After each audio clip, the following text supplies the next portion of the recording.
The craziest thing I ever did to save money in college was an arrangement I made with a friend of mine. I was broke in college, but I still wanted to go out. So a friend of mine said, well, Grant, I'll pay, but there's a catch. You have to eat or drink whatever I order for you. You have to finish it, and if you don't, you're on the line for the check. I said, sure, what could possibly go wrong? We went to a coffee shop. He ordered me a glass of milk. We'd go out for sushi, and he'd get himself a nice dragon roll, and he'd get me a bowl of nothing but brown rice. We'd go to a baseball game, and he'd get himself a nice foot-long hot dog, and he'd get me a popcorn bag full of just butter and a glass of milk. We went to a meatball restaurant one time, and my friend gets a little gleam in his eye. He does the cool guy thing where he pulls the waiter down and says, okay, and now the waiter's bringing out 10, 20, 30 different little plates, every plate with one meatball and one kind of sauce. And I start eating. And I remember, I have to finish it or I'm on the line for the whole check. So I go to work, I start eating, and every single one of them was amazing. You've never had meatballs so good.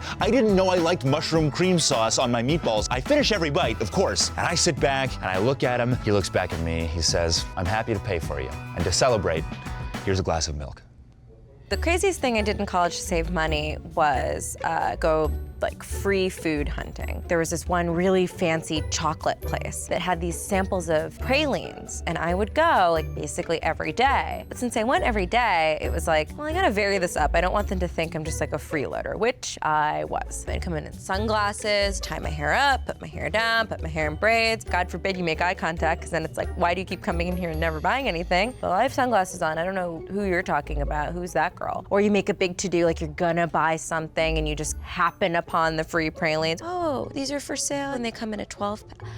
Do you have any samples of anything? A praline, maybe not what I was quite looking for, but sure I'll give it a try. Can't look too thirsty for a sample. There was also a skincare place nearby, and very weirdly, they sold cookies. You hop in there after you get your praline, you go, you get some free sunscreen in those little packets, pop by the cookie counter, don't make eye contact, you steal a little slice of cookie, you leave. You have not purchased anything from this store, and you never will. So that was my little, we'll call it a side hustle, sure, in college to save money. The craziest thing I ever did to save money in college was to live in a substandard, unfit for human living room. So let me tell you a bit about this room. It was half the rent because the college specifically told us that we could not let people stay there. The door to actually get in was about 3 feet off the ground, a single light bulb hanging from the top. No windows. When you turned the light off, it got the darkest dark I've ever been in. My first night staying in this room, I lay my little tiny head down to sleep